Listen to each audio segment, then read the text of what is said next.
2x2 formation. Well, change now. We go racing for the first time this season. 3 hours of GT action. It's go. It's very tight as they come down. Group of cars coming in. This has all got trouble written all over it. There's a G3 car. Drop downhill there, head towards the Aqua Minerale. Imola, of course. There's another one on through the gravel. As wide as possible as they drop downhill, putting that truck inside line. Yes, we did. Through he goes.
Good evening and welcome to the final round of AOR Season 14. We are at Monza. I'm RageF1 and I'm joined none other by myself. Tim's not going to make it this afternoon, guys, so it is just solo me. We have one more race to go for the final curtain of this season and the holiday season, so we will get straight into it. I'll get us into the main part of the race and we'll go through some statistics and bits and pieces before the race gets going. No qualifying just yet. We're still in free practice, so that is just about to change. So I'll get us over straight away and we can have a little look what's going on.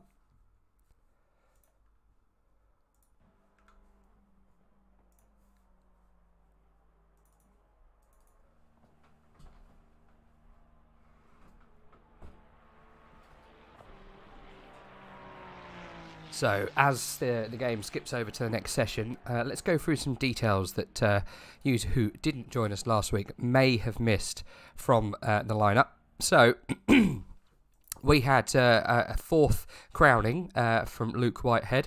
He is the championship for Tier 1 this season so far. He's got 567 points, so currently uncatchable. He's done. Crown champion for him. However, second place is still up for grabs. 194 points. Conrad Tiata with 363 points and Nicodem with 306. So currently looks like you've got Aidan Walshingham and Judds fighting out for second place, and then I guess Conrad Tiata possibly could claim third, but it's probably looking like it will go to either Aidan or Jardier. Further back then, Mattia De Campo, Alejandro Alves and Alex Torregrossa are 6th, 7th and 8th. Valentine Barrier and Samir Foch in 10th place. So that's pretty much it so far. As it has moved into the next session. So let's see if we can jump into that for you right now, guys. There we go. So we're following Abe Santema out on an exploratory lap. Didn't see many of those times going into this session, so not too sure what the pace is going to be, but I'm sure that will be quickly understood by the time we get almost a few minutes into this session. So 15 minutes as always, and we've got a 60-minute race, so it will just be the change of tyres, no change of fuel, usual bits and pieces. Nothing's changed there, fortunately. Excuse me whilst I just set up all my bits and pieces so I can see everything that's going on. Nicely done. Right, okay. Welcome everybody who's joining us. I know we've got a couple of people in here tonight. Let's pop on the live timing wall as well. So if any of you guys want to... Oh, that's nice seeing the two cars running unison there. I think that's the 34 and the 14 of Abe Santema. And I can't quite see who his teammate is. I think it's Rechinov out there in force looking to qualify together at the beginning. So there you go. Let's pin that on there for you guys so you can see exactly what's happening in the way of statistics and bits and pieces. You can find that quite easily if you want to. Jump on pit wall, gives yourself another perspective of what's going on in this race. So let's talk a little bit of maths then. Seeing as we've got Jardier and Aiden looking to take the crown. Jard's got about 46 points ahead of Aidan Walsingham. So Aidan's got to have that gap on the driver ahead. So what does that mean? Let's have a look. 46 points is around about 8th place. You get 48 points. So looks like Aidan can't finish any further down. Sorry, Aidan can't finish any further down than I'm thinking really about 5th. George really needs to go out and win, but he could get away with finishing any lower than about 6th or 7th, considering where Aiden finishes. So it should be easy enough for George to run away with the 2nd place, but we'll have to see how the race unfolds. It's looking like, though, 2nd place will be handing over to Jardier and 3rd will be Aidan Walsingham, unless something disastrous happens. You know, Conrad Tiata could jump in and get 3rd, but it looks like it's probably going to be Luke with the championship. 2nd place for Jards, Aidan Walsingham in 3rd. But you never know, that could change.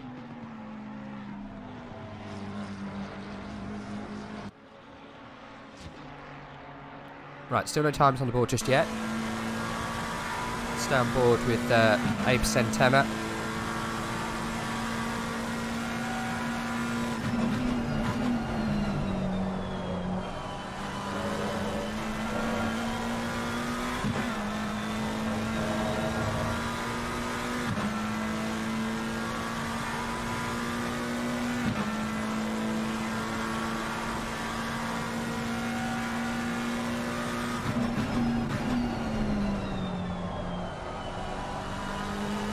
Abe still 14th place in the championship.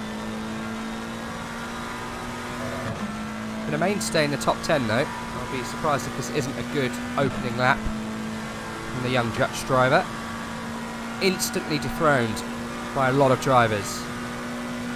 Aviles coming across the line with a 147 dead.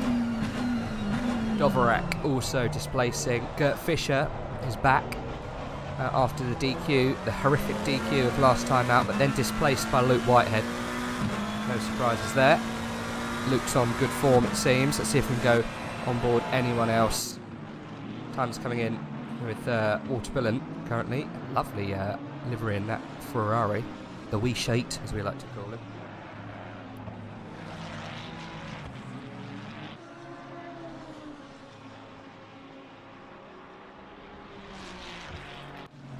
So, the two Veloce boys running in unison, it looks like.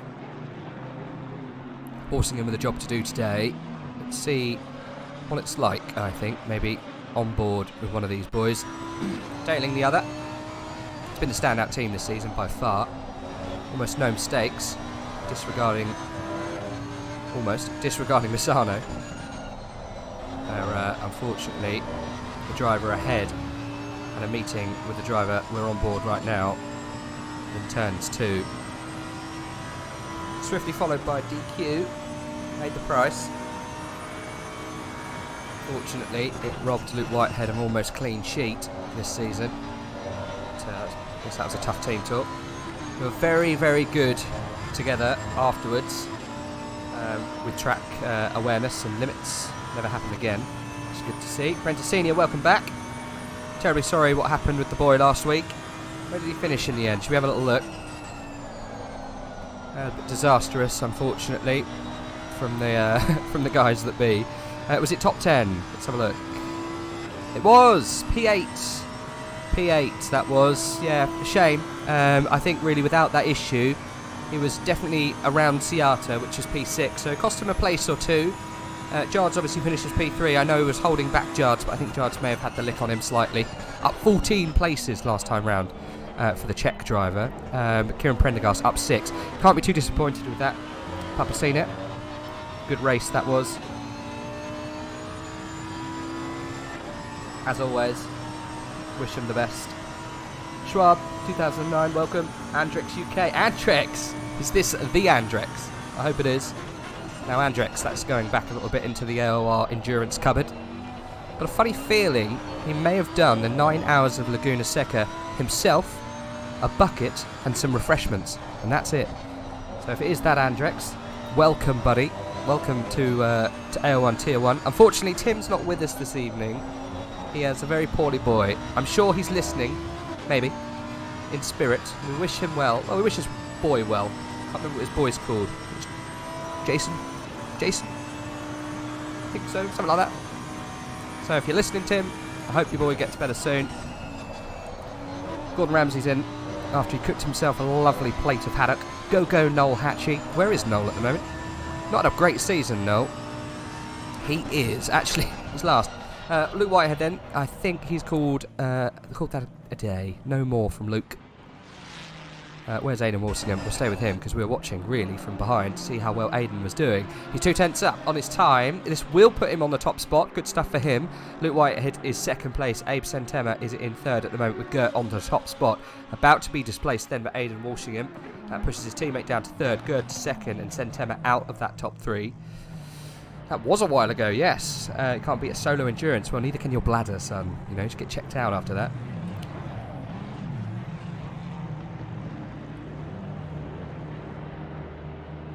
There we go. Go, Noel Hatchie. Where is he? He's last. I don't think he's put time in yet, has he? The old Hatchster. There he is.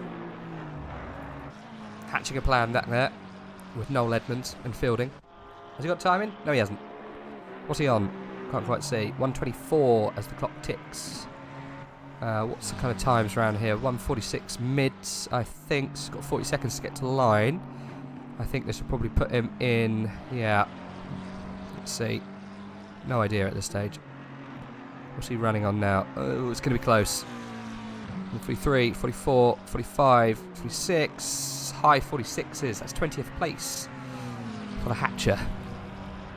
It's about where he's been all season, to be honest. No shade, just how it is. I believe in the VGTR esports train. Why not? Where's his livery? That's what I want to know.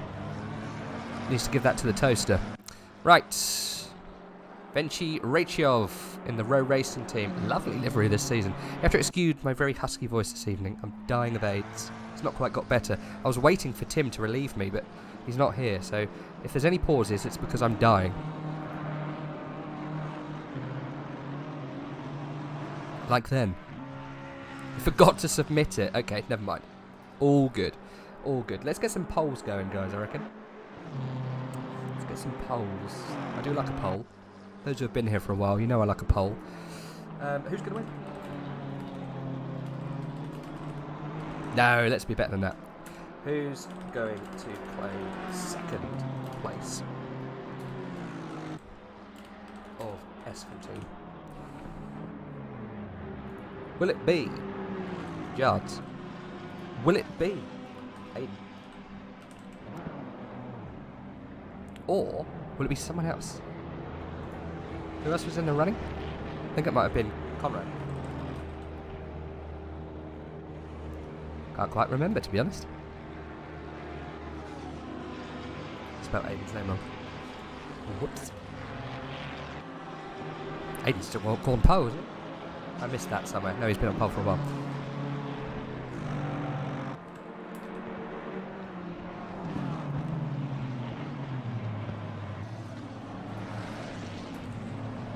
It would be who's going to win and who's going to, you know, claim the championship. But, I mean, it's already been done, so we'll gloss over that. Enjoy that poll, guys. We'll come to it towards the end of qualifying. 4 minutes to go, then. I don't think we've got any more improvements inside the top 10. Poland's with one of the funniest liveries this season. Let's see if we can get a close-up of that one. Lots of track limit notifications. Love it. Niles JF, welcome. He'll keep banging that drum. Where is Niles?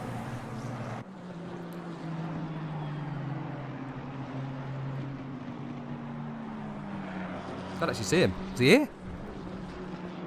I don't think he's here.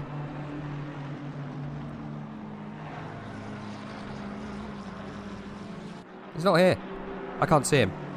So correct me if I'm wrong. I can't see him. I go all the way down to the bottom. Let's have a look. Yeah, I don't think he's here tonight, guys. Or he might have a quali ban. Should we have a look? There has been some late entries in the quali ban front, and I'll go over those momentarily. Let's have a little look. I can find it. It was in the chat somewhere. No quali ban for him. We do have a qualifying ban for Franek Briatel and Florian Durkop. Whether they join for the later part of the race, I'm not sure, but they might do. And then we actually do have a race ban, which sucks. It's the last race of the season. It is Chris Warner for accumulating 8 license points. So there you go. So race ban for Chris Warner. He was a front runner as well. Chris Warner, I think, is top 10 in the championship at the moment, isn't he? He's 12th. Oh no, he was 12th last time out. Where is he in the jam? He is 13th. Never mind. Close enough. Right. Back to the action then. 2 minutes to go. We do have some people improving. That of the Ripper himself. Luke Whitehead trailing his teammates. Go on board.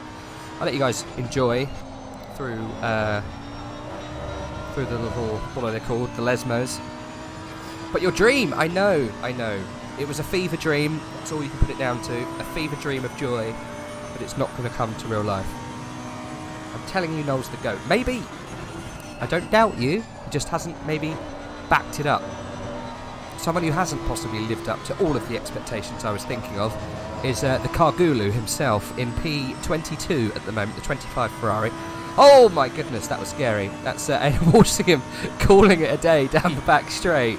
And maybe Luke Whitehead getting slightly unsighted. Moves out of the way. I was talking about Cargulu, the keyboard warrior. We should just call him the keyboard warrior because he plays on keyboard. Whether that's... I just don't get it. It's crazy. Luke Whitehead then. Displacing his teammate. Adam Walsingham is going for a slightly... a new one, I think. Another lap. Joshua Allen slightly improving on his time. 2/10 up as he goes through... my goodness. Ascari. Variante Ascari. Down towards Parabolica. What do they change Parabolica to? It got changed to something. I can't remember what it is. Come at me with those new names. It's Parabolica and always will be. Isn't it a gravel trap now as well? Pretty sure it is. He does, unfortunately. Here we go then. Joshua Allen, Veloci Esports. Well, there you go. The third driver. And he's in third place. That's just how it's ended, unfortunately. It's not out of choice. Curva Alboreto. Yes, you're right. I think it is. Yeah, Curva Alboreto. Definitely. There's the Hatchster. Look at that. P5 from Noel Hatchie out of nowhere. Snatched it away from Abe Semtema, moving Luka Vidalik a little bit further down. As we get towards the end of the season, the grid comes a little bit closer, shrinks down a little bit. That means you get a few people who aren't normally up at the top spots, really. Well, we'll wait until we got some drivers coming across the line for the final time. Luke Whitehead doesn't want any more. He is all done for this afternoon. We've got 10 seconds to go. And we're watching Aidan Walsingham coming through Parabolica now. He's not going to make the line, but he will obviously complete this lap. And it's not good, unfortunately. Aidan Walsingham is going to be starting no higher than second place. He will improve his time, possibly. He doesn't, unfortunately for him. Joshua Allen, though, he is finding time. He's got a 10th in his pocket at this stage at the moment. We were with Kieran Prendergast, who was also finding time. We might go back to him towards the end. But Alan, importantly, is up on his time, so we'll go on board with him. And he is threatening, actually, to displace Aidan Walsingham, and he won't by doing that, going way too far out. No further action for him, unfortunately. We'll go on board then with Prendergast Jr. 5/10 off the pole time, currently on the bubble. No improvement, really. We've got Mattia De Campo with a 10th improvement just behind him. No one else, I think, is going to improve inside the top, apart from Alex Torregrossa, who has just snuck in for second place. Aidan Walsingham down to third then. Joshua Allen back in the pit in fourth. Gert Fischer in fifth and on a lap. We'll see how he gets on. No improvement at the moment. Kieran then with a 10th in hand. He'll come down to the line and he'll go up to about 13th. Even better, 11th place for Kieran. Where's Mattia? Where's Alex? Alex a little bit further back. We'll stay with De Campo then. Tes Lambo team. He is 3/10 up. This is going to be a good improvement, this. This is going to be well inside the top 5, I reckon. Might displace Gert Fischer and Joshua Allen. Oh, it looks like the session's ended. He ran out of time to put his time in. He does. He goes 4th place, massively improving. I don't know if the game will let him keep that. It says it on my screen, but it doesn't say it on yours. But De Campo put in a time worthy of 4th at the end there. Oh dear. Well, no V12 Astons. There's V12 Astons, isn't there? There's an Aston, isn't there? I don't know if it's the V12 Aston, but there's definitely Astons. Well, there you go. Luke Whitehead. Well, surprise, surprise. I did say to him, actually, in our conversation at the end, did he keep it? I'm not sure he kept that. No. De Campo. I was fast enough for 4th, and he's been shot down to P18. That's disastrous. Yeah, I don't know what that's all about. But no, he won't keep that time, and it was good enough to put him on the second row of the grid. Ah, dear. Never mind. Well, we'll touch base with him about that afterwards. I'm sure he'll have plenty to say. Right, so Luke then, unstoppable form this season. He'll be on the top row of the grid. Got you, the old school Aston. Yeah, I'm not sure if anyone drives the old school Aston. I don't know. Definitely not at the moment. Luke's joined then by Alex Torregrossa on the front row. Aidan Walsingham, his teammate, he needs to do well at the moment. He's in 3rd place, but it's all good because his only adversary this season is all the way down in P19. We'll get to him. He's joined then by Joshua Allen. Did a very good qualifying session this time. Got to be careful though. You've got Gert Fischer in 5th place, joined by Valentin Barrier in 6th. Voltesh Dovrak back there in, I'm sorry if I butchered the name, Voltek, but there you go. He's in P7 with Noel Hatchie in P8. Good qualifying for him. Abe Sentema in 9th with Luca Vidalik with the best. Oh, hello. Luca's in a Bentley. That's changed. I'm pretty sure Luca was in a Porsche all season, so it's good to see a Bentley finally on the grid. It's that time where people kind of chop and change. That doesn't really matter. Kieran Prendergast, good qualifying for him. P11 with Venci Rachel just behind in P12. Milan de Klippel in P13 with Nicodem in P14. Bad qualifying for Nico today. Apex 1 not going to score good points today. Half the team aren't playing. Christos Ponens in P15 with Conrad Ciata, probably the worst qualifying for him this season in P16. Skylar Loverinth in 17th. Mattia De Campo all the way back down there in 18th place. Should have been 4th today. Never mind. And then the man holding on to second place at the moment is Jardier. He is in P19, so he's going to be one to watch to scythe through the field. Yentel, the Lentil, Van Thalen, he is in P20 in the lovely chrome red car. Alejandro Alves in 21st. Josh Waring in P22. Luciano in P23 with Remy Papin next to him in P24. I don't know why it's getting closer to the cars. Alejandro Perez and Junko Terminen in P26 and P25 each. Amit, the keyboard warrior himself, Kargulu in P27. Look at that livery. Great stuff from the Iron Wolfman. Barnabas Fezkas in P28 with Nowicki in P29th. There you go. Apex 1. Another one. Kevin Lejekas in P30. Walter Billen in P31. And Samir Fosh. What happened to Samir? Did he get qualifying time in? I'm not sure he did. He's in P32. Well, the guys that were on quali bands, Briatel hasn't joined us after that, and neither has Durkop, so they aren't taking part, it looks like, for the rest of this session. Well, there's grid with 43 seconds to go. Normally I'd ask Tim what he thought's going on, but he's not here, so we'll have to summarise what Tim might have thought's going on.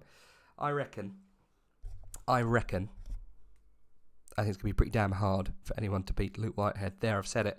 Aidan Walsingham needs to get a good finish today to get the points in to be able to beat Jards. Depending on where Jards finish, we could see a changing of the guard on the second spot of the championship.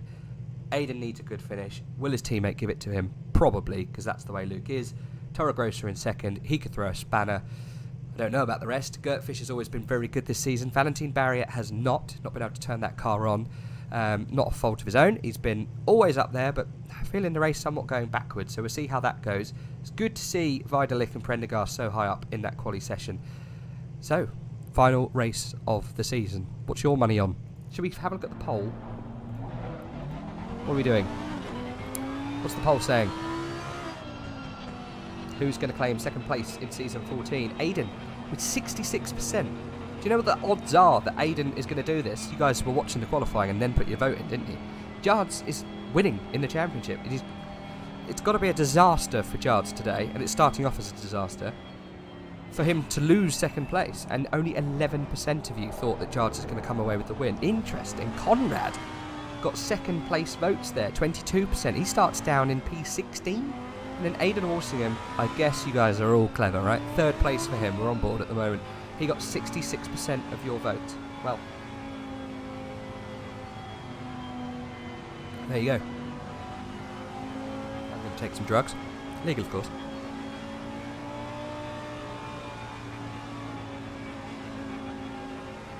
Hopefully my throat doesn't close by the end of this race. Got a savage case of the Rona, which I don't know what it is.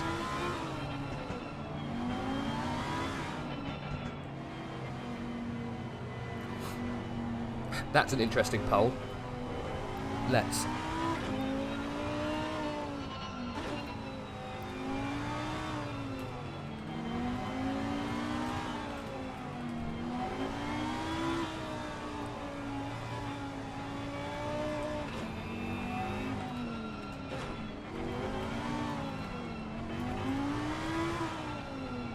We can find out who out there of you are absolute freaks of nature.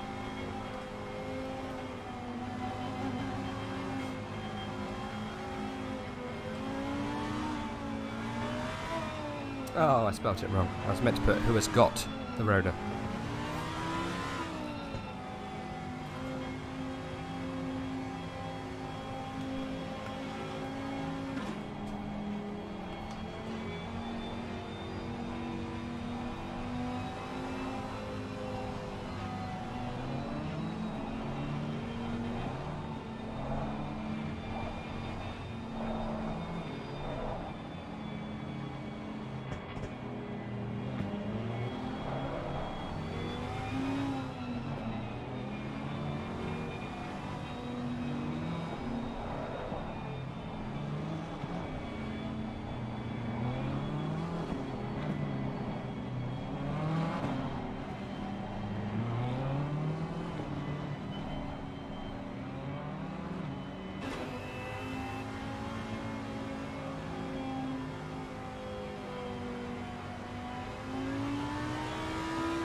Right, sorry about that. A little break before the old start as we round Parabolica. Not too sure what's going to happen into turn one. Normally craziness happens at Monza, so we'll see. My money is on Aidan Walsingham up the inside of both of these boys. Gert Fish is going to have to be one to look forward to, I think. The line will come up soon, as we're going to go green for the final time through season 14. Can Luke Whitehead make it almost a clean sheet by taking another win, or is he going to be kind to his countryman and teammate? It's gone green then. Luke Whitehead looking firm, holding position. Aidan Walsingham not threatening. Alex Torregrossa getting on the outside. I don't think he's going to make a move. He looks ominous now. No movement at all from the top 4. They stay line of stern. There is a little bit of jiggling going on behind. No touching. Aidan looking for a move around the outside. Doesn't get it quite. Everyone got through very clean. Oh, there is a turned car at the back there. Not too sure who that is. See if I can find them. I think it's Remy Papin. Unfortunately, he doesn't make it round, having to go through the escape road. That's the only casualty we saw, and here's the race then. Aidan Walsingham currently in 3rd place behind Gert Fischer. He's being attacked quite aggressively by the 2 boys behind. I think that's Joshua Allen and Gert Fischer. Sorry, I'm getting confused. It's not Gert Fischer ahead, that's Torregrossa. Valentin Barrier making moves on the man we were just talking about, and he doesn't make it past. Unfortunately, Gert holds on to 5th place. Look at the lead Luke's already got. 7/10 in hand from Torregrossa. Didn't have anyone on his heels straight away, and he's able to run away as the 2 gold McLarens come through and file through a little bit further back. Let's see if we can go on board with Conrad Ciata then. He's right in the mix of things. 16th place for him. Hasn't moved since the race started, unfortunately. Paul Papin taking a spin into turn 2. Oh, I don't think we got that far. It was only turn 1, wasn't it? Not too sure what happened at the beginning there. Wasn't good for Remy. Ciata looking for a move on Rachinov there. That BMW just takes the bump so well. It's very hard for a car like Conrad's. He's in the Porsche to really get a run. Lots of side-by-side cars going down the back straight. Sure, the Lentil himself. I think that's Jards behind him. It is.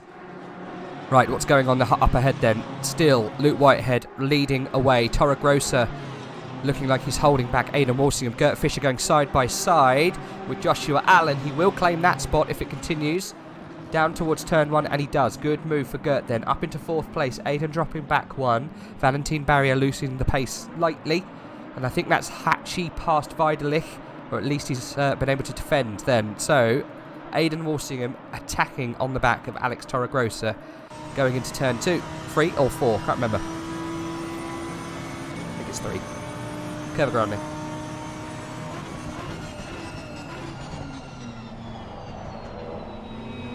Gap already. 1.1 seconds for Luke Whitehead. Who knows? Maybe we'll have some team orders towards the end. If Aidan Walsingham can get past the BMW of Torregrossa, who's acting like a massive block in the bottle. It's so forgiving, that BMW. He's able to run wider, he's able to go over larger bumps, doesn't have to worry about upsetting the car like the Lamborghini. Let's see how affected you boys were. I have not. 85% I have not. 14% I have. So there's only 2 of you have. There you go.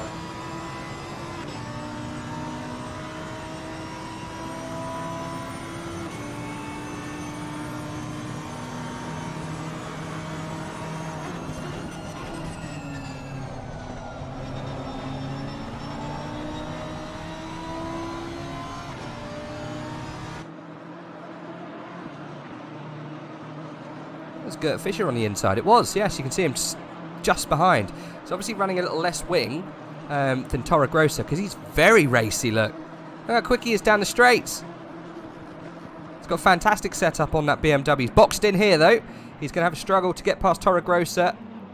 Aidan holds fast, gets tapped on the side. That's going to upset the car. But he has made it past. Just holding on. Aidan's lost a lot of time here then as they go through Curva Grande.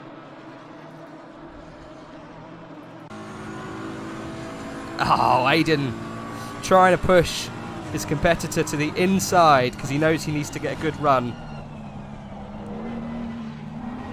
Oh, that's so close through turns 4 and 5. God, so quick. Oh, it was going to happen. You see the corrections from Aidan. And I think Aidan's off, was well off, unfortunately. Yeah, that's a shame. Aidan really didn't need this. Right, so let's just jump down and see how far back he's gone, because we need to keep an eye on where his main competition is. I can't actually see it. Where is he? Sorry, guys. There he is. Jards. Found him. Currently in P14. Oh, he's fallen behind. Aiden's in the pit. He's called it a day. Oh, well, there you go. Championship decided. That is it. Yards will take second place in the championship. It was decided through fisticuffs. Unfortunately, Aiden's called it a day. Conrad Siata, well, depending on where he can finish, he might even be able to take third. Hasty on the DQ there. On the old disconnect. DC, sorry. Not sure if that was the wisest idea. Got people watching. Got sponsors awaiting. Decides to call it a day. We might see him out. Who knows? I don't think we will, though. Conrad Siata, then, all he's got to do is finish 30 points today. 31, well, 2 to be exact. 32 points. And he will claim third place and knock Aiden completely out of this championship. Let's see what that looks like. So 32 points is a 11th place. So if anyone's got a direct line to Conrad Siata, he can't fall any lower than 11th place. It's currently 9th. So currently 1, 2, 3 in the championship then. Luke, as we know, has won. Jards has definitely got second place. All he's got to do is finish the race. Conrad Siata will take third. All he's got to do is finish higher than 11th. Look at Jards still battling through the pack like his life depends on it. Let's go on board with the Czech driver.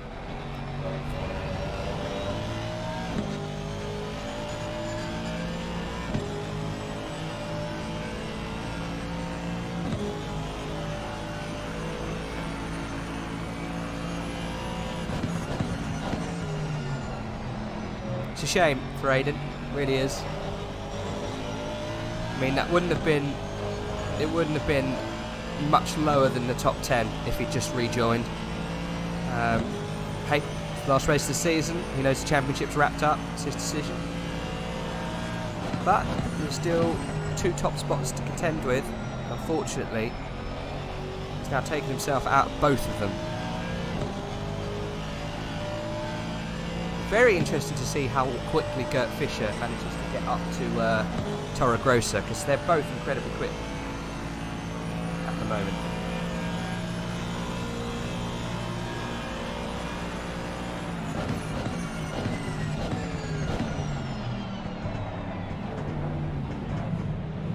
Dear.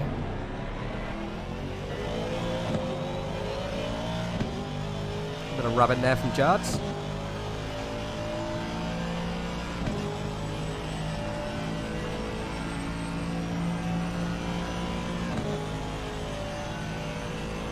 Where is old Hatchie?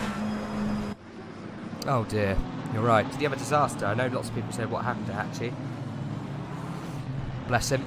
Yep, it's going to be the lapped car now. Oh, sends 2 drivers over the inside curb.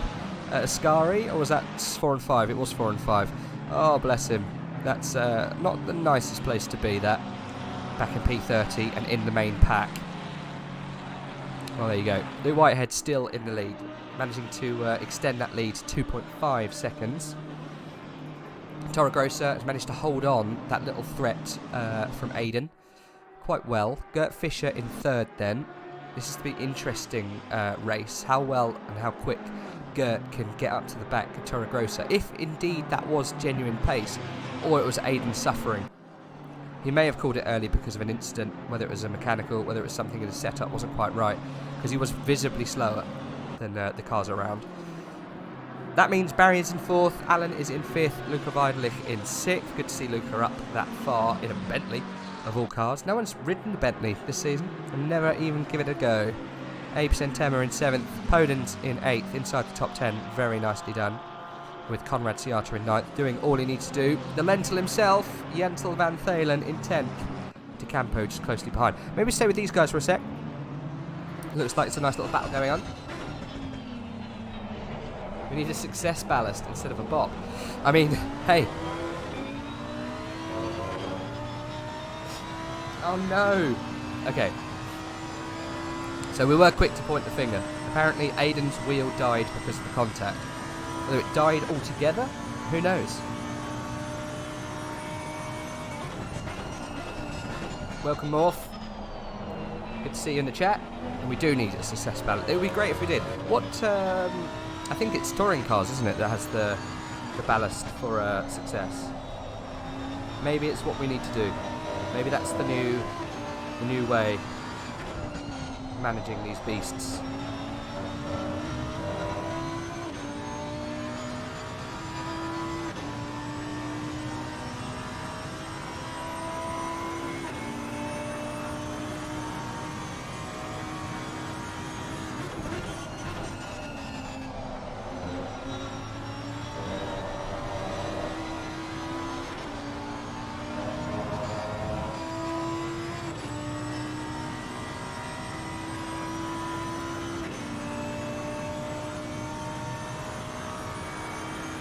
You have to excuse the silences, guys. Dying inside and out. I'll pause when I have a little coughing spell. I really needed Tim this evening, I'm not going to lie. Unfortunately, though, his little boy's unwell. He's got to do the dad thing. I'm sure he'll be back in the box in a few months' time when we go for season 15. Anything greatly worrying is happening inside the top 10. We're watching the closest battle at the moment. It's good, you can see Jard's knocking on the door too. I don't think there's anything else around us. Maybe Nico and Foch a little bit further down. Side by side with, I think that's Hatchie, the back marker, causing problems. Bless him. Trying to get out of the way. Very hard for him.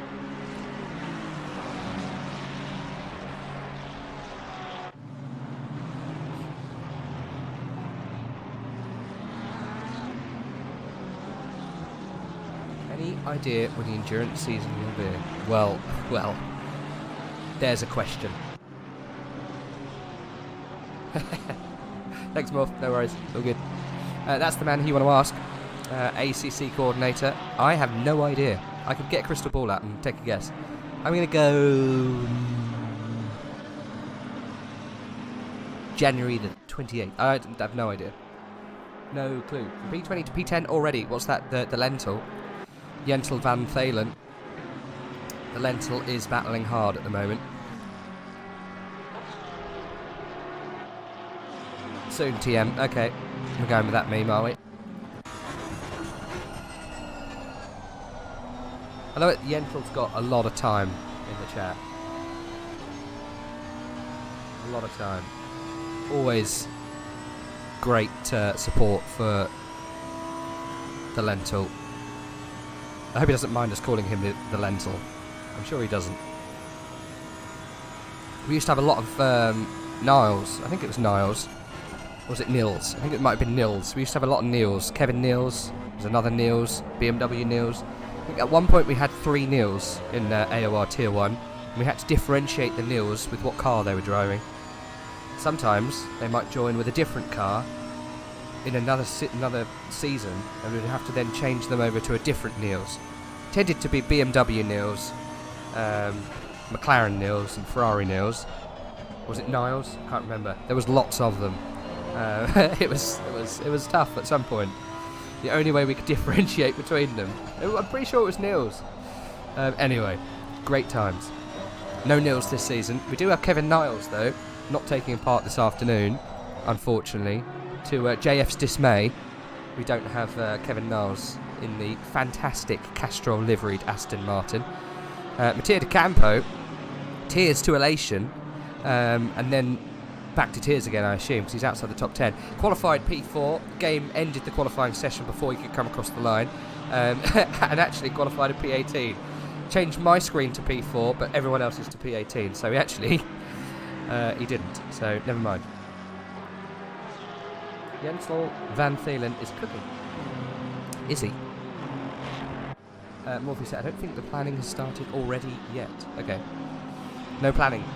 No planning for endurance. The problem with endurance, it's great. It is really good. But trying, and this is from from the commentator side of things, it's incredibly hard. We have to have a team of about 4 or 5 people that rotate, and sometimes have to share the streaming. Otherwise, we'd have to have one poor bugger that sits by the computer for 12 to however many hours just streaming.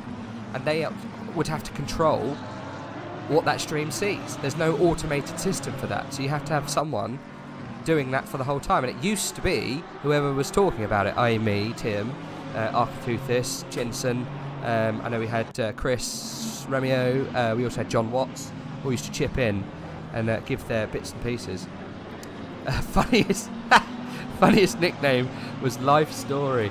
Oh my god, that came from...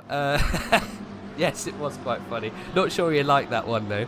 That came from Black Goldsaw, BGS himself. He's disappeared actually, if anyone knows where he is, send him my warmest regards. It's lovely to see him back in the chat, but he hasn't joined us this season, unfortunately. Hasn't joined us to race or have a conversation, but he's always welcome in our chat. He said, alright Luke, enough of the life story. So then, unfortunately, Luke Whitehead turned into Life Story Luke, which is funny. He loves to give a nice, full account of how his race went, i.e. then dubbing the name Life Story Luke. I think that might have got a few smiles. But yeah, we like to have a little banter with some of the names. It makes it fun for everyone. I'm sure Yentle the Lentil doesn't mind too much. We don't have really one for Jardier, we just call him Jards. I mean, everyone else does, so why not? What else do we have out there? Valet gets Valet, Valentin Barrier. That's really just a round and about. I don't think we've got any others. Oh, well, of course, we have got the Keyboard Warrior. Not too sure where he is, actually. Where is he? Kargulu. Ahmet Sadr Kargulu, the Keyboard Warrior himself. Part of the Stability Control 88 team. He will know where BGS is. Same team. It's Black Gold Saw. So Kargulu, the Keyboard Warrior, because he is racing on a keyboard, so it's apt, it's fitting. Why not? The Keyboard Warrior. Running around in P21. He was my favourite this season. He's not produced, unfortunately. I backed the wrong horse. It's incredibly good to be there, right there. You're going to have fun in the AOR 24-hour... well, not sure more... I don't think it's going to happen. But we'll have to have a whole team of it. And I would like to do a 24. I'm not going to lie. It would be quite fun to do a 24. But we'd have to make sure we've got a team of about 10 of us to cover it. And we'd have to have a dedicated streaming team as well, I think. There would have to be a lot of work put in from the commentator's side to get it working properly.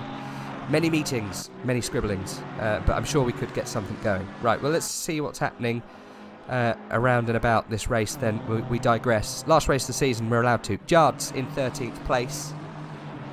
He's dropped off a little bit. He was right on the back of this pack, chasing Rachanov, but he slowed down slightly. De Campo still threatening the Yentle Lentil. No movement there, though, unfortunately. And Fisher wasn't able to kind of build on that pace he saw behind Walsingham.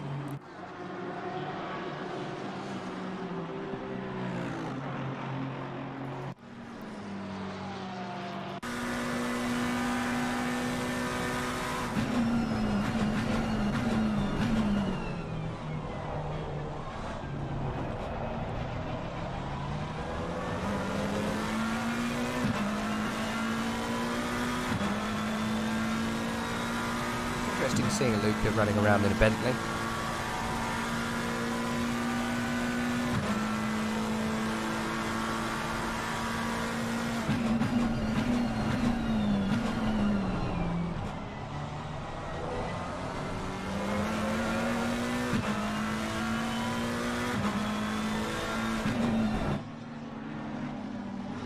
We jumped on board with A because we were getting quite close, but that Bentley seems quite fast in a straight line. No one taking the Bentley all season, and I wonder why.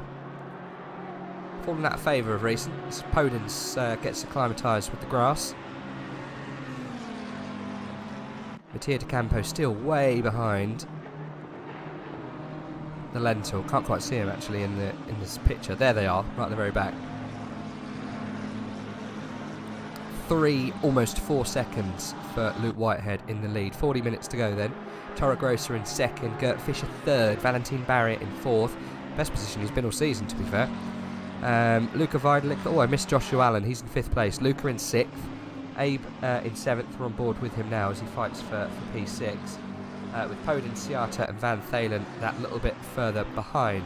Mattia De Campo then in 11th place. We're with him right now. Let's stay with him, literally, inside him. Very comfy in here. Rechanov just behind, and then Jards just behind him in P13. who looked very racy at the beginning, but is kind of fallen off slightly as the races progresses. Might see him come to life a little bit towards the end. I think, though, he's actually the highest performing Aston Martin, so I don't think the Aston's doing too well today. Nowicki in P15, Luciano in P16, and Nico in P21. Morphy saying the boat is dominated tier 6. There you go. Exactly, Gordon, exactly. We're in the hot seat, literally.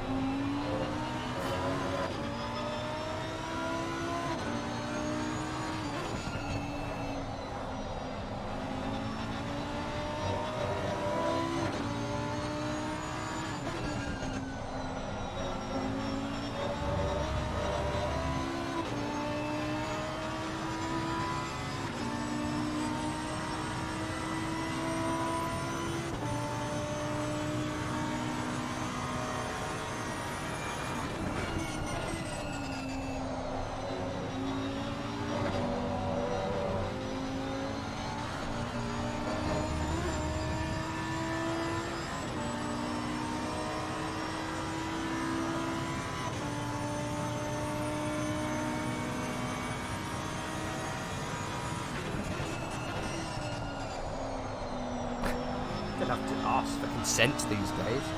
Sorry, I missed that. We'll go even further on board. I could have done, to be fair. I don't think De Campo would have minded. It sounds like a very, very accommodating chap. Dropping back a little bit since I joined him inside.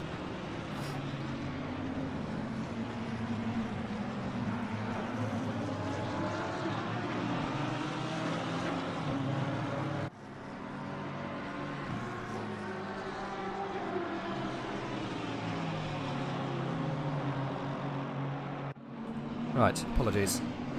Sorted out the ablutions. The nasal ablutions. Nasal ablutions are not good when you have the Rona. Strikes hard, strikes fast. I think I might actually have, like, onset of... not dementia. What is it? Pneumonia. Onset dementia would be bad for someone of my age. Not to joke about, anyway. Alex Torregrossa in second place. Gert Fischer in third. Valentin Barrier in fourth, but chased by Joshua Allen. There we go. We've got a race in our hands just outside the top three. There's only 6/10 in between those boys. What else have we got looking spicy? Avilés in P17 as Joshua Allen takes a little lick of curb on the inside. Slightly moves his car up into the air. We've got Fazekas back there and Samir, 2/10 apart. That could be a spicy little battle. There's not really, I hate to say it, guys, there's not a lot going on right now. Luke's leading, of course. I really hoped that Gert would take it to Torregrossa and we had a BMW battle. You never know, it might come good towards the end. Almost halfway through this race, guys. And we've not really got a huge battle on our hands. Podins has pulled it in for a pit stop. Who else was just come out of the pit? I think that might be Loverink a little bit further back. Let's have a look. Yes, I think it was Skylar Loverink with the John Lacey esports team. We did actually have a little chat with Skylar Loverink. I think it was Skylar Loverink. I want to say it is. After we had the incident in Misano, which handed him third place. It was Crawley snatched from his grasp by Luke Whitehead. No, by unfortunately getting a race ban, or at least a race ban for that particular outing, because he had too many points. So he shouldn't have taken part. I think he had a quali ban too. Something happened, and he lost his third place. Controversy that happened in the midway of this championship. Controversy? AOR? No. All fine. Never get any of that. We got any battles going on? I don't think so. Let's hop on board, or very close to. Maybe I'll ask consent this time, guys, right? We'll hop close to Mattia De Campo. The Lentil was getting close. He won't mind if I slide deep inside. There we go. He's looking to get past Conrad Ciata. Whether he can do it, I'm not sure he's going to take him out for dinner if he slips it up the inside. He will take well the advantage away. He's going to have to try it down the straight, I reckon. See if he can use the legs of the Lambo. Not going to do it like that, though. Getting very, very crossed up going through Ascari. And losing not a lot of time, considering he managed to get away with that. hustling is the lentil. Lentil hustling. If there ever was a thing. Sounds like some kind of illegal activity. Oh, how many years did you do? Yeah, I did 5 for lentil hustling back in the 80s. How many lentils have you hustled lately? Many, many tons. Here we go then. Conrad Sciarta looking like he came off the power. Such is the difference in pace. The lentil pulling to the inside. Conrad going to have to suffer. He doesn't get it done in the braking zone. I think he might have another go at it a little bit later on. Let's go back on board then. You can see he's definitely the faster driver. Well, not driver, car at least at the same time. Might be a bit of driver, I don't know. At least he was lucky. It was very lucky going through there a minute ago. But it looks like Jensel at the moment is the faster driver out of the two. I think the Porsche not having very much fun around Monza this afternoon. Got to remember though, Conrad Sciarta cannot finish any lower than 11th place, otherwise he will give up his 3rd place spot in the championship, so he'll be looking after that, I'm sure. Once he loses the place to Jensel the Lentil, which I'm sure he will, he's got De Campo to fight with. Jards after that, and then that's really about it. He can't fall any further back than that. Those are the only people I think that could probably get past him. It depends if De Campo can get a move on. If he can, Jards will be close behind. Perez in a Ferrari, he might be able to hold back. There's quite a gap back to Perez, but he doesn't want to fall back that far back because that is the position he needs. Perez is in 11th. So he's fighting for his 3rd place at the moment, is Conrad Sciarta, and he deserves it this season. He's driven fantastically. He's really been in slightly unmatched machinery in the Porsche. Definitely not the car to drive this season with the BOP. He always drives the Porsche though. Bit Malinowski-esque for him. The OGs will get that ref. Jensel, Van Lentil, is he going to get himself a position? He is! And it came via a pit stop from Conrad Sciarta. Right on cue as well. Joshua Allen comes into the pit. He is inside the top 10, or was. Anyone else? Mattia De Campo decides to pull it in at the same time as Conrad. Good stuff. We've got pits coming left, right and centre. Pits coming out of the rear holes. Let's stay with Allen. I want to see if anyone else... I don't think anyone else has pitted around him, has it? Gert Fischer pitted a while ago. Right, let's get Allen. Where is he? Allen? There he is. Where's Gert? Gert currently P16. See if he comes round Parabolica in the background. Can't see him. Where is Gert? He's coming around the Parabolica now.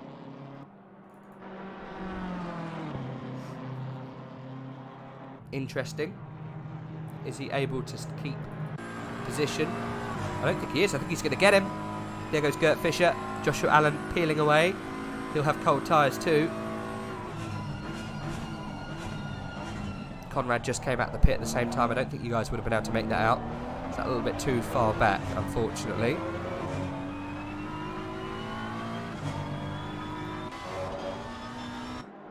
There you go. Gert holds on to that position for now. Torregrossa is going to have to do something, otherwise he's going to get left behind. Let's see how strong that undercut is. What's Torregrossa going to do? He doesn't come in. Well, interesting. Looks like some of these top boys are deciding to wait a little longer. 31 minutes to go then. Still over halfway, but not by much. Valentin Barrier pulls it in the pit. This will be interesting. Does Gert Fischer lose any position to him? I don't think he will. Gert was ahead. But we'll see about the difference in time. Whether Allen gets past Valentin Barrier. That's probably the one to watch. Let's stay with him then.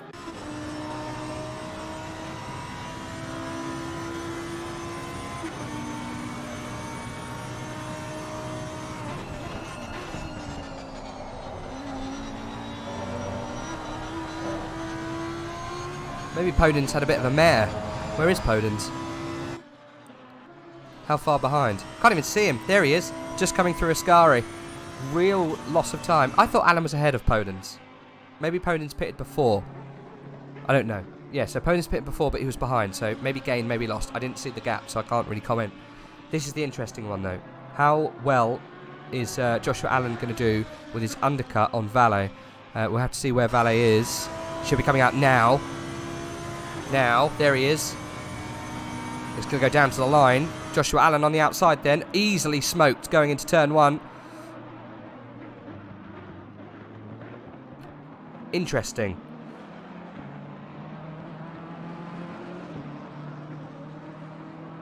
Valet and Allen were very close before the pit, so interesting to see that.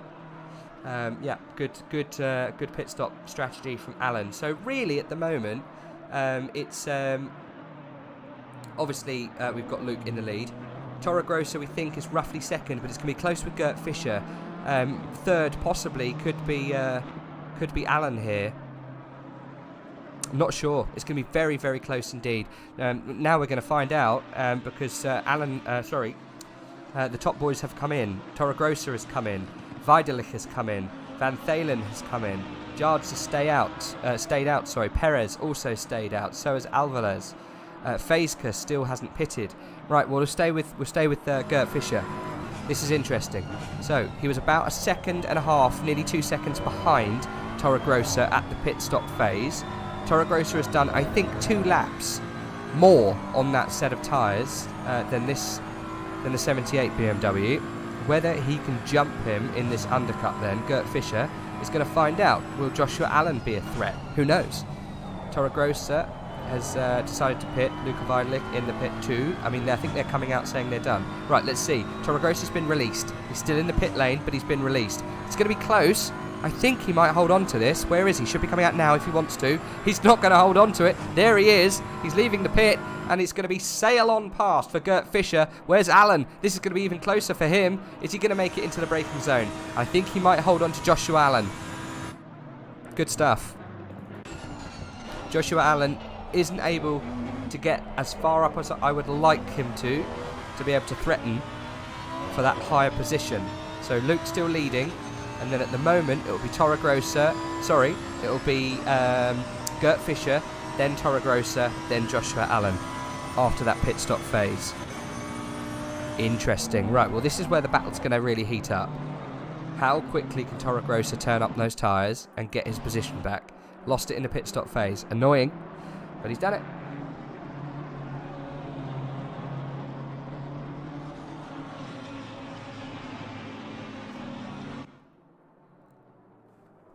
The main problem we're going to have to think about is how far down Ciata has fallen in that pit stop phase. He's P14 at the moment. He'll have a couple of guys that he's going to jump because they haven't come in. But he's got to jump 4 of them, almost all of them. He's got to jump Jards, he's got to jump Perez, Alvarez and Fezkas to get himself inside the top 11. It's going to be close for Conrad Ciata and his championship hopes. We'll see if he's able to do it. What's Luke doing? What's Luke saying? He's so far ahead. He's going through the Lesmos.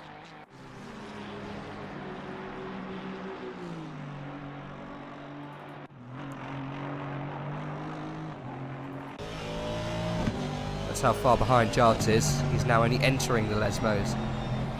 Not sure it was the brave move to do the late pit.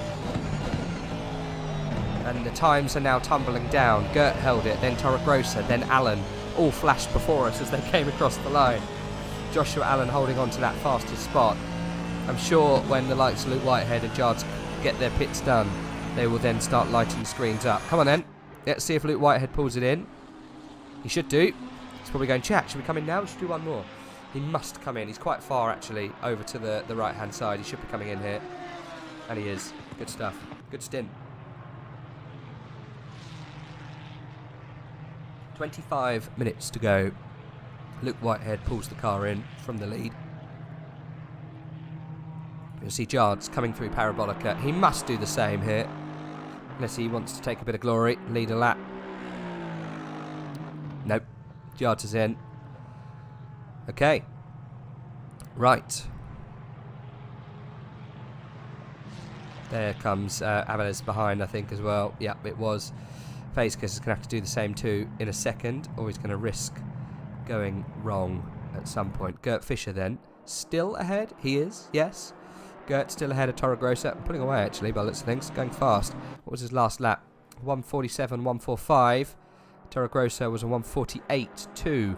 So yeah, definitely lapping faster than the guy behind. but I think that last lap was Alex warming up his tyres. So we might have more to come from Toro Grosso, we'll have to just see. Luke Whitehead's done, and he's off his way down the escape road, out of the pit exit. Here comes second place then. How much time did it lose? A little chunk. A little chunk, but not enough to put any worry inside the Ripper's head this afternoon. Ah, Aiden. He joined us. What a sad way to end the season for me. Will malfunctioned on the first contact. What was it? First on through the Lesmo. I did see, right, interesting. If you go back and watch the VOD, you might be able to see this. There was a really quick turn into the steer. You saw your wheel react almost unnaturally quick. It felt like a flick almost of right hand down, and that might have caused the misalignment of the wheel or whatever. But I did notice the very quick reaction of your front wheel. It could have just been, netcode AOR thing. ACC things. But obviously we were on board the car that touched you. So yeah, I noticed the input of your front wheel, your front right, looked slightly unnatural. So whether that had any cause to the wheel issue, who knows? I think it's too far back for me to go and see on a replay or anything like that. So I'm sure on the VOD, if you wanted to see, that's the only thing I noticed. And then so it kind of maybe made sense that you had an issue of some kind. I mean, it's happened before. God, I can't remember. I think Misano about 4 seasons ago. It might have been Dara McCormack, or it might have been George Boothby on the way to a championship run, having a DNF because of a hardware issue. I think it's even happened to Luke Whitehead. Hardware issue. I think it might have been at Indianapolis last season. Anyway, it happens to the best of us. Yeah, the contact bugged the force feedback. Steering input snapped to full left, and the force feedback was clicking at 100. Hit my wrist quite hard, but it'll be fine. Yeah, I'm assuming you're using direct drive, so yeah. I mean, go easy, boys. Go easy, boys. They're strong boys. They're strong beasts. Steering snap full to the left. Well, there we go. It happens when you're racing hard.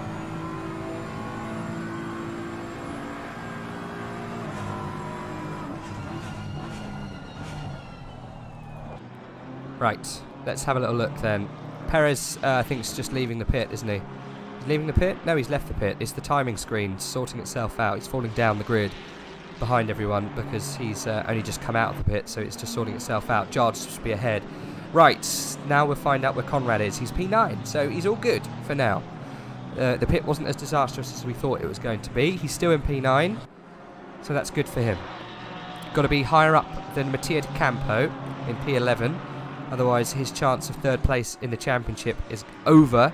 So we'll watch his race with bated breath. Actually, I take that back. It's got to be higher up than Rachinov, because it looks like Mattia has just got past Rachinov in the Lesmo. So there you go, Mattia Di Campo on a bit of a charge. Looks like he's going slightly faster than Conrad. So it might be knocking on the door quite soon. We'll keep an eye on that gap for you guys as this race progresses. What have we got going on a little bit further behind? We might have Milan de Klippel, flat out Darth Club NL Racing. I guess he's Dutch. Milan de Klippel, I think so. Chasing Loverink and being chased by Terminen. We haven't seen much this season. It's a shame. It's a lovely livery. Duca Terminen. It's a great name, that. I'm going to say he's Finnish. Should we have a little look? Do a bit of visual. Where is he?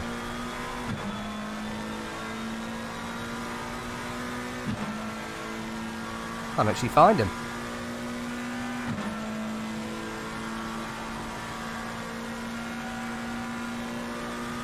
Why is he not in the standings?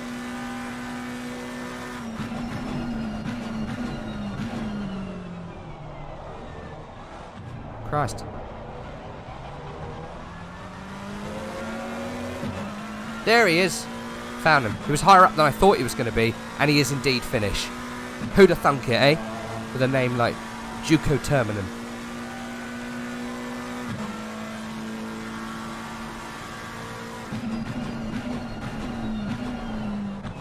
Podin's dead, question mark? I'm not sure.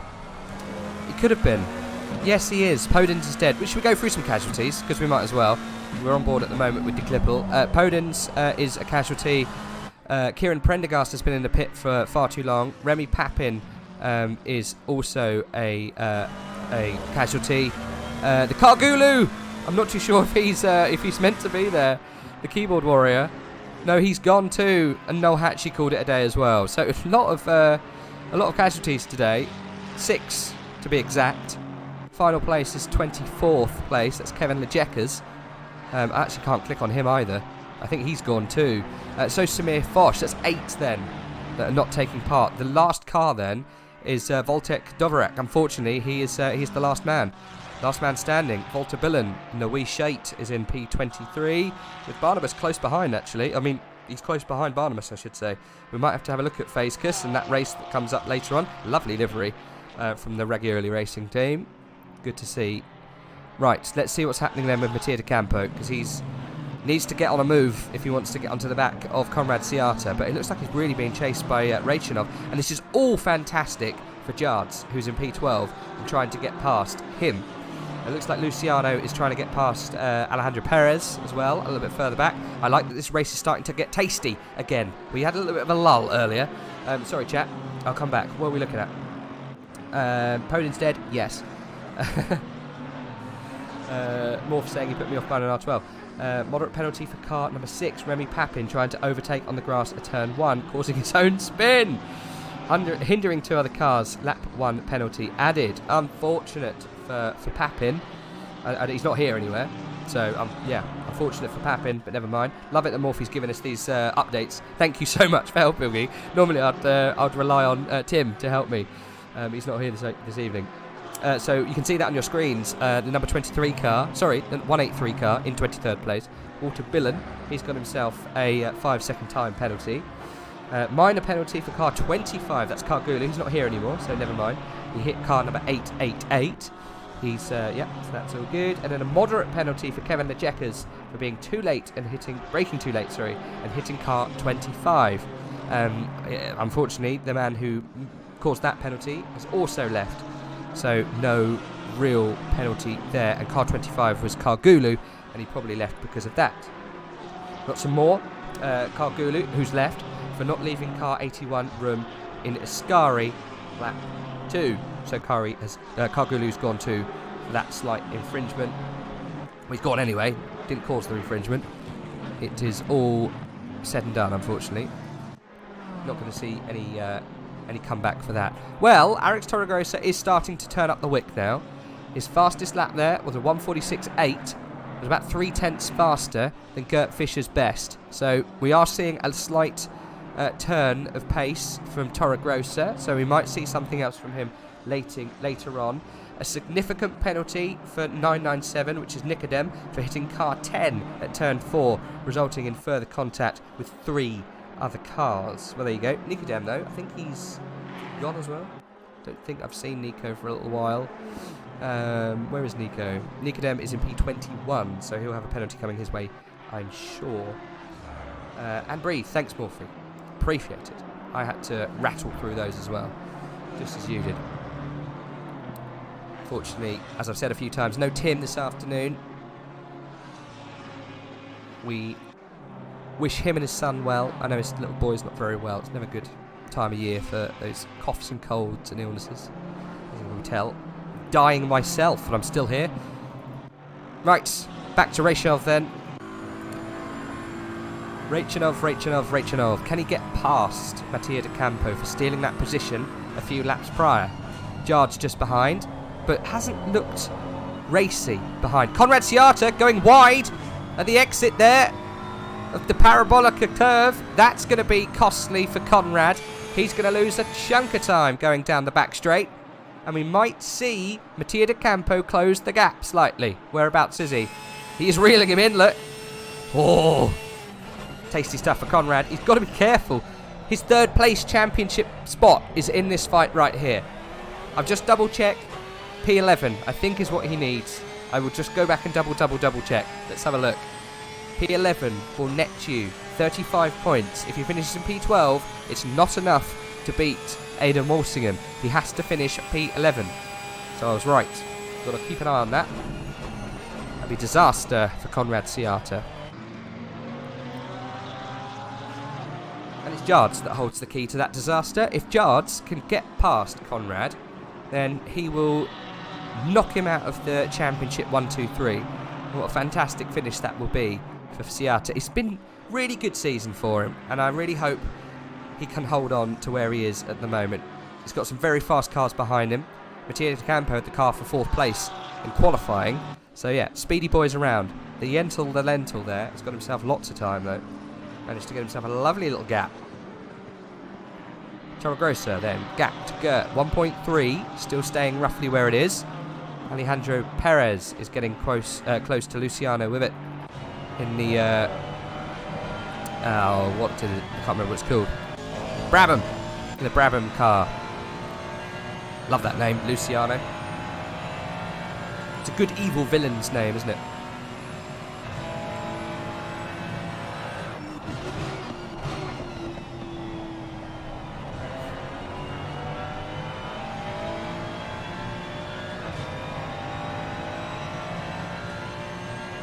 There's good battles actually going on all the way down this pack. Got, by the looks of things, Skyler versus Josh Waring. Actually lost the position there.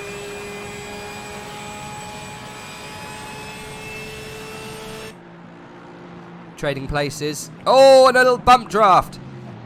Josh Waring getting displaced then by Skyler Lovering up into P17. And De Klippel still holding back Terminen. Interesting then in the middle pack. It's drama all the way through, guys. We will keep an eye on RageF1 and Mattia De Campo with Konrad Siata. That's a very interesting battle that I don't want to lose sight of because it's pivotal for the championship.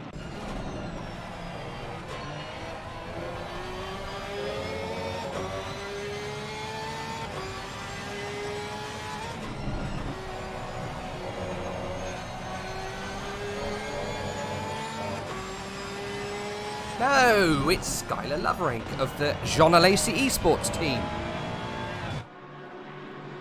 Do you reckon if you still buy one of those Lotuses, I'm sure you can still buy them. Now, if you guys remember, and the Brits will, yeah, maybe my international boys might remember too, go back into the old archive of Top Gear, you used to be able to buy a Lotus-ish F1 car. I think it was based roughly on an F2 or an F4, I can't remember. Had a good set of downforce. That was off wide there for, I think that was De Klippel. Yeah, it's been passed by Terminen, unfortunately for him. He'll go down a place. Anyway, you buy yourself this Lotus, right? And it had some kind of affiliation with Jean Alesi. Used to, you know, get tuition from Jean. Comes with, as Jeremy said, its own Jean Alesi. Can you imagine that? So your car comes to you on Tuesday, and then you'll have a seat fitting with Jean, and he will go through all of the do's and don'ts of driving the car. Then once you've done that, you can go out driving. Jean will be in your ear, and then come back in a few months' time, and Jean will be here again. Can you imagine that with any other Formula 1 driver now? Do you reckon you'll get the same thing with Jenson Button and his new venture into making production cars? Can't remember what that car's called, but it looks lovely. I should really find out what that car's called. I think it's based, again, on a Lotus chassis, but I can't for the life of me remember what car it is. Guys, if you can remember any of this, do entertain me right now.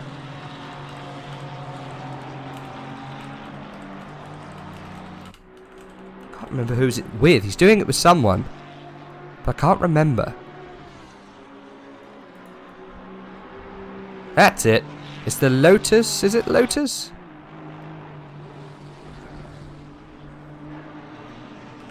It's based on a Lotus chassis, but it's not. Yes, the Radford. That's the one. The Radford Lotus Type 62-2. That's the one. Right, if you want to look at a lovely car, search Radford Lotus 62, and just have a look at how beautiful that car is. I think it's modelled against a Lotus and also a Ford GT40 style. And it might be very much like our driver in P6. He was racing his Porsche with a very similar paint job, as you can buy these Radfords in, because you can get them in the John Player Special Lotus paint job. As we see Skylar Loverunk going for a move on Nowicki, up the inside into turn 1. Brilliant on the brakes. Good stuff, and a very compliant Nowicki. Apex 1 losing a place then, and Loverink up into 16th as we got a little bit into the Radford Lotus. Oh, beautiful car. Minor penalty then for 56. The Jeckers for lapping a car at Ascari but not leaving sufficient room and pushing number 9 off track. Well, there you go. We went down a rabbit hole then. But I would like a Jean Alesi to tuck me in at night. Why would you not?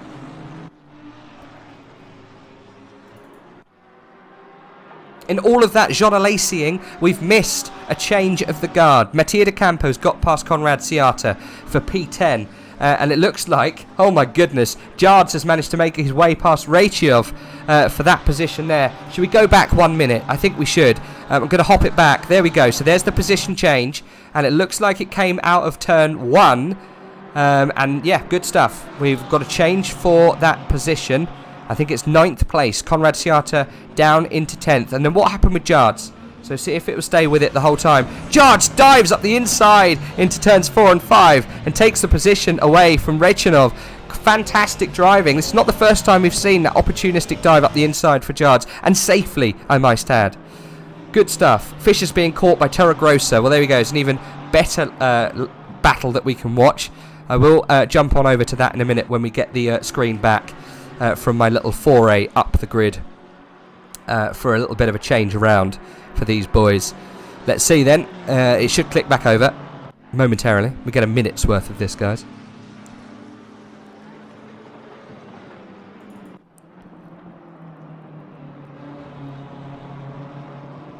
There we go. Right, we've clicked on to the live feed. So, you are right, guys. Torregrossa has caught Gert Fischer, and this is for position, second to be exact. 7 minutes left on the clock. I was too busy talking about the Radford Lotus, and we almost missed all of this.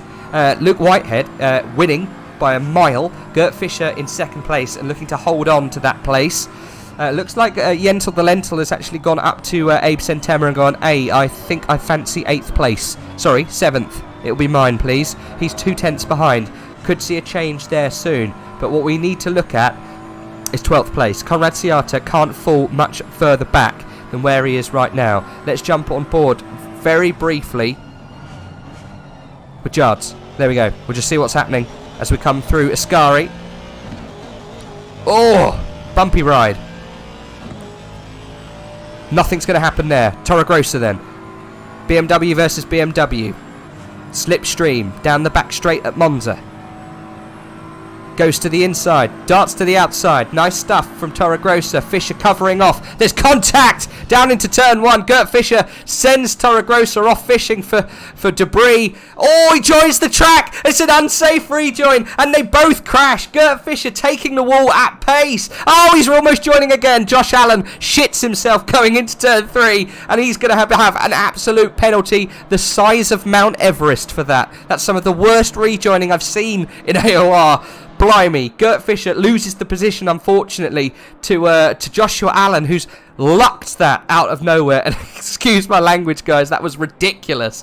I'm not sure I've seen that kind of thing before. I saw it maybe once or twice many moons ago. I think shots of... Oh, gee, I think it might have been Suzuka with one of the cars, I can't remember who it was, joined in the final corner after almost hitting the pit wall and took out many cars going down the back straight. But wow, I know he didn't mean to, but geesh, you've got to hold those brakes. Why would you rejoin in that way? Torregrossa, I'm sure he was furious, but there we go. Let's quickly hop back down then to what's going on around this young man, because he has been overtaken. Conrad Ciata has been overtaken by Jards. Let's see if we hop back 30 seconds, we can see where it happened. Unfortunately, we can't, guys. It happened too far back. Conrad Ciata is in 11th place then. He's teetering on the edge of his 3rd place for this championship. Oh, dear. I really hope Conrad can hold on to it. But Torregrossa, wow, never mind. Joshua Allen taking the position away from Gert Fischer. Well, well, well. BMW on BMW action. what can you expect? Well, yeah, I mean, a little bit more brake responsibility, I think, but never mind. Toro Rosso is currently in 5th place now. Well, I'm going to have to sit with Conrad Ciata briefly. We've got 4 minutes left because this is quite interesting here. I hope he knows. I really do hope he knows. If anyone has... Morphy say I'm staying clear of Tier 1 chat after this. Well, yeah, I mean, it's the last race of the season. There's got to be a little bit of a sprinkle of... a little sprinkle of it's okay for a little incident like that to happen. Maybe not. It's still a race on the calendar. I mean, ouch. Yeah. Wouldn't like to be in Alex's cockpit right now. But one man who's probably sweating inside his cockpit is this man. He can't fall back any further than where he is right now. Otherwise, he won't get himself 3rd place in the championship. Conrad. If you can hear me now, do not let RageF1 through. You've got to fight for the craziest 4 minutes of your life, boy. Because otherwise, you can throw away 3rd place in your AOR Tier 1 championship. And it's the highest you've ever finished before, I'm sure. Can the Iceman hold his nerves? I'm sure he can, if he's nicknamed the Iceman. Look, Whitehead, though. I mean, we've not even had to talk about him. He's been that commanding of his position. 11 seconds is the gap. I'm not sure if it's the biggest gap we've seen, but there we go. Joshua Allen, what a race he's had, considering. He is still being chased, though, by Gert Fischer. I'm sure he'll want that 2nd place back. You can see what they're doing. What he's doing. I can see it. I can feel it. Joshua Allen is cooking. Okay. He's doing very well, is Allen. He must have... Yes, many things must have happened in that cockpit when he saw Gert Fischer come back onto the track in the way that he did after impacting with the right-hand tyre barrier just here. I think it was him. It might have even been Toro Rosso as he came back in. I'm not too sure. Is this a meme that I'm not aware of? I like the meme.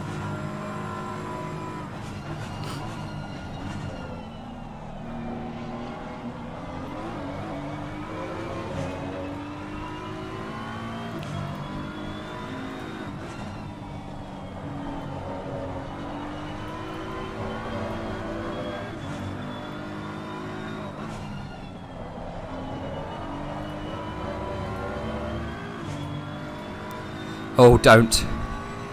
I think Yentl's already made a move. Got it done. Sorry, boys. Getting sidetracked.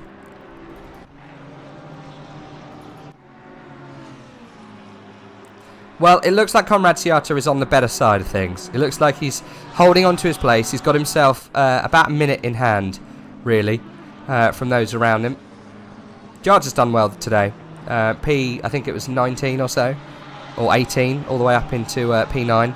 Good points kind of recovery from him. But yeah, Gert Fischer still on the back of Joshua Allen. I'm not sure his car is going to let him threaten for that place. Right, this is the last lap then, guys. Luke Whitehead won't be able to do any more. Not enough time left in the tank or on the clock. So this will be the last time around for season 14. The opportunities are slowly fading for Gert Fischer as his chance of a second place finish is diminishing every second that ticks.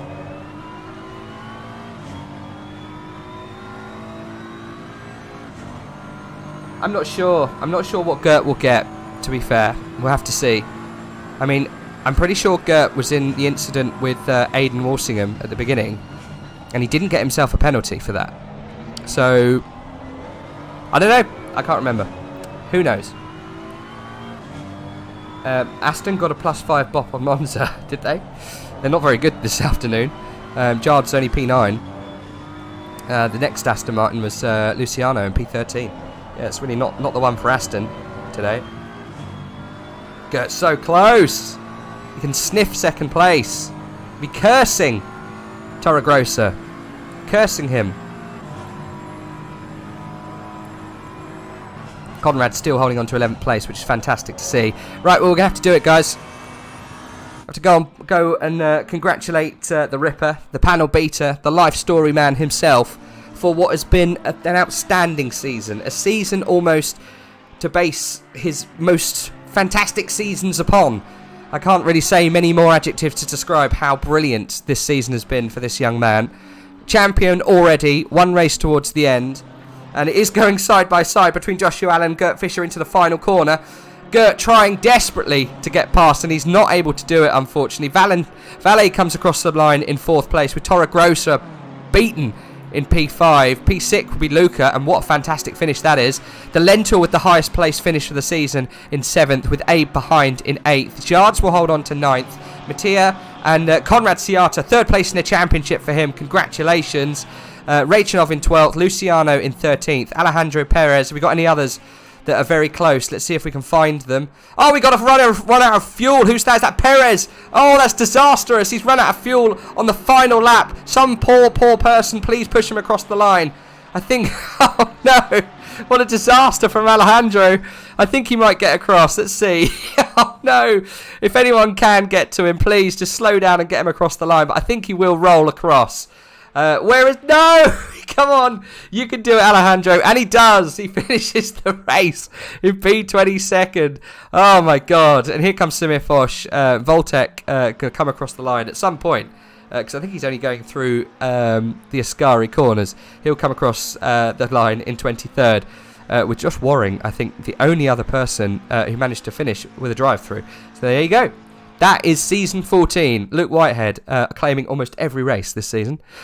Well, there we go. A little known thing about Yentl is he has done already some good things in karting. Well, there you go. I didn't know. The more you know. Tell us more about Yentl and his achievements. I want to know them.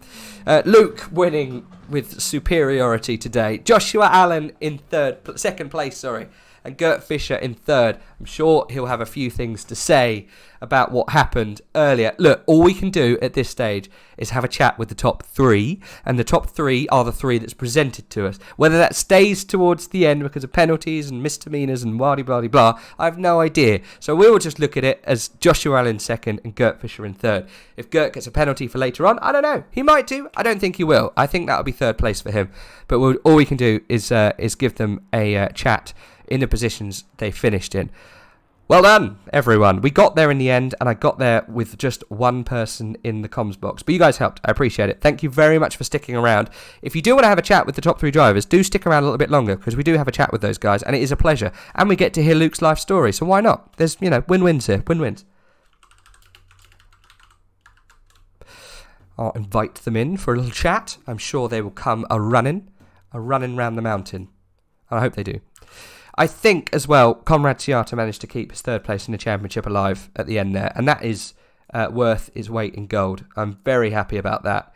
So, yes, if anything came out of that disaster of a finish for some of those boys, that came of that. Never mind for Toro Grosso. It was a fantastic finish anyway. It kept us all busy. One man who doesn't keep us busy in the comms box is Luke Whitehead, and he joins us now.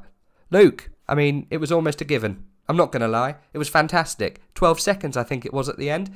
Did you have any competition? Was it easy as it looked? Well, first off, good evening, Rage. Hope you're doing well, my friends. No problem. Yeah, it was a good race. Considering I was a little bit ill-prepared with a lot of stuff going on at the moment. Managed to get pole by 2/10, which was nice. That was pretty much perfect from my side anyway. Like, I know other people could do better, but, I think it was lucky that I got that up. Everything right. The curbs were smooth. I didn't have the bad bounce. I know Aiden had a couple of bad bounces on his lap. And then it was just about getting clean away from the start. I knew Toro Grosso would be a big threat, being in the BMW with like 9 million horsepower. And yeah, I knew it'd be fast. Luckily, we got away clean. The guys behind kind of battled, and that meant we, got a big gap straight away, broke out for tow. And then, unfortunately, Aiden got taken out, and then his wheel broke. So I'm really gutted for him, because I think he was on for P2 in the standings, which would have been a great end to the season. Yes. But it wasn't to be, unfortunately. So, gutted to him. I hope that he fixes his wheel, fixes issues. And then, yeah, it was all about just cruising home. And, pitted quite late because I had that gap, and then I was able just to push hell for leather at the end of the race. And stole back the purple lap from Alex, which was nice. And then it all hell broke loose behind from what I saw. And It did. and Mr. Josh Allen, on his debut for Veloce Academy, gets P2 and brings him a 1-2 for the team. So couldn't be prouder of his job. He's done well. He's been quite nervous, obviously joining the team, but I'm glad that he's there, and he showed today that he deserves that opportunity. So he drove really well, and as I say, 1-2 for the team technically, which is really good thing. And yeah, shame we didn't have Aiden there. I think it would have been a 1-2-3 if Aiden was in the race as he should have been. But nonetheless, still a strong showing, and a nice way to end the season, that's for sure. Definitely. Well, amazing for Josh. He had a very big brown pants moment coming out of turn 2 after what happened with the BMWs. So yeah, I'm sure he was very scared in that car when that happened. I think we had some rejoins, some questionable rejoins. Yeah, so I heard. Yeah. Unfortunately for Aiden and that DC, I think it actually pushes him out the 1-2-3. So I think he's actually 4th place in the championship after that. And Conrad Ciata keeps the bottom spot and 3rd, which, I mean, just such a shame. I mean, these things do happen, I know. Yeah. It was a shame, really, because, I mean, as I say, I think Aiden would have been P2. I think he had really good race pace. And, to obviously get tapped round and then his wheel to malfunction when the wheel spun and then malfunctioned and disconnected, so he couldn't drive. So it's really unfortunate that kind of happened to him. And from what I kind of saw, I'm surprised it wasn't a penalty handed out. But nonetheless, it's it is what it is. It was against Gert, wasn't it? It was Gert that had the... I believe so. Yes. I'm going to review the replay, but from what I heard, it was just... I mean, yeah, without putting judgment, passing judgment, because it's not our place, but it did look quite forgiving considering how harsh the penalties have been this season. Yeah, no, definitely. But as I say, it's it was an interesting race. It looked very entertaining from the guys behind. So hopefully it was a nice way to end for the comms box and also the viewers. So as I say, thanks to everyone who's watched and what have you, and thanks to the organisers again for putting up the championship. They do an awesome job season in, season out, and hopefully I'll be back for season 15 9,000. Yeah. It feels like it from my side. Yes, mate. Oh well, it's been a pleasure as always. Enjoy same to you, my friend. Enjoy the time off. It was just me today, so Tim was given a break, bless him. He's like, geez, I'm out of this comms box with this guy. No, thank you for... I will say, everyone have a Merry Christmas and a Happy New Year as well. Not just to you, but to Tim, to the viewers, to everyone. Just, kick back, enjoy the time off. We will do. No problem. In this sort of, business, and we never get a break, so it's nice to take a bit off. So make sure you enjoy it, make the most of it. Will do. I'll get my Mondays back. I'm happy. Yeah, nice. I know I gave it a shout out last time. If you want to find Luke, I'm sure you can. Luke Whitehead, I think it was Luke_Whitehead on Twitter. On Twitch, sorry. It's Luke Whitehead _ on Twitch, and then all my links are on there, I think. But yeah, as I say, good stuff. Thanks for everything this season, Rage. No problem. Hopefully I'll see you next time. I'm sure we will. Sure we will. See you soon, buddy. Take care, my friend. No worries. Have a good break. See you soon. Bye. There you go. There's Luke. I don't know if we're going to get Josh. It'd be great if we do. We'll wait for a few minutes just before, and obviously 3rd place was Gert Fisher. So obviously I'd love to speak to those 3, but yeah, let's see if they jump in. We'll give them ample opportunity if they want to come in for a little chat, because obviously last race in the season, it'd be great to have a little chat with those guys. I don't have Josh on the Discord, so we'll have to see if he's able to come in. But hey, look. Let's see what happens with those incidents at the end. I know, obviously, there's been apologies shouted. You guys can't see this. It said apologies has been given from Toro Grossa for the incident. He said, "My bad, Gert. Shouldn't have been that much frustrated with myself." So, I mean, all well and ends well, I think, for these guys. But yeah, maybe we get Gert in for a chat. Yay, he's here. Cool stuff. Gert, thanks for joining us. Appreciate it. I mean, it's been a great season for the BMW. I'm not going to lie. You've always been in the top 10 or higher or there or thereabouts. let's just talk about it straight away. Let's go straight into it. What went through your mind when you were pushed slightly into the braking zone, Alex Torregrossa, and obviously then he had that little tap, and you saw him spin around in front of you? Did you think, oh God? I know you went to try and move. What's your take on that?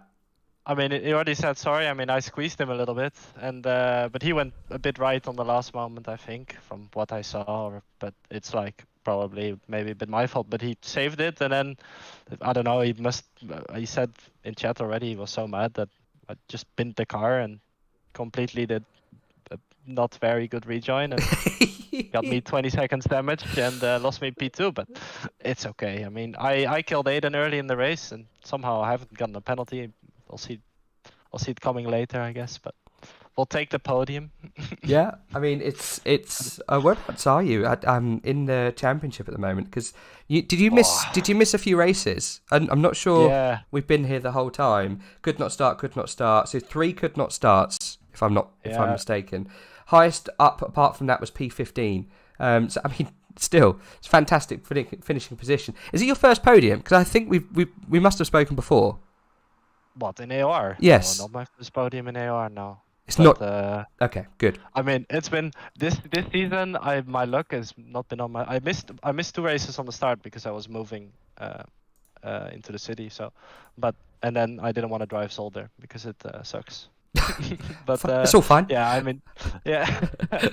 But I mean, it's been enjoyable. But like Misano, I qualified P3 somehow, and Aiden, I killed all of us, and then I got disconnected for the P2 at Kielami, even though that was in the pocket. And yeah, I mean, terrible. I'm going back through the seasons whilst you're chatting, Gert. I can see there's 2 podium finishes in season 12, I think. That was a good season. Yeah, it was. Bathurst was a 3rd place, and also Barcelona, I think. So yeah, not a stranger to the podium, but I'm not sure you've had a 2nd place. And that's what I'm trying to find.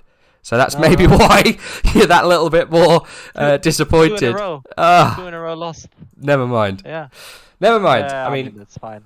Back to the win will come. Yeah, you never know, man. You never know. With Luke Whitehead lapping around like he does, like an absolute madman, it makes it very hard for anyone else to come in and play. I think we need to give Luke a speed penalty or something. A bit like they do in touring cars when you get a win or 3 on the trot. 15 kg. Yes, you got to. Or he's got to start from the back. I don't know. We were talking about this with Jade and Fosh and stuff before the race, just to maybe have some success ballast. Yeah, I mean, why not? Yeah. If you've got a driver that's running away with it every single time, which it's a majority of the races. He's had a few tough ones, but I mean, a majority of them he's been so quick, and it's credit to him. He's obviously putting in the work, but yeah, it's very frustrating for you guys who are kind of there to just pick up the pieces. I guess it's very similar to what's happening in the Formula 1 at the moment. Yeah. I mean, I'm fine with that. I could have had I cut close, I guess, a couple of times this season. Yeah. And I mean, next season I'll win a race. It's fine. So I'm rooting. Hopefully the competition returns a bit, because this year was maybe a bit still. Yeah. But and I'll go and practice a bit more, and then one pin P2 for the gazillionth time. And you never know. I mean, there's with the new year, whether the coordinators can pull back some of the old hands, I think would be very good to see. Tinker van der Velde come back, to see Malinowski come back. Kevin Ciclari would be great to get back in the car. George Boothby, those guys would be great to have back and racing again. And it would, and Dave King as well. Have some of those guys pull back a bit of audience too. It'd be great for everyone watching.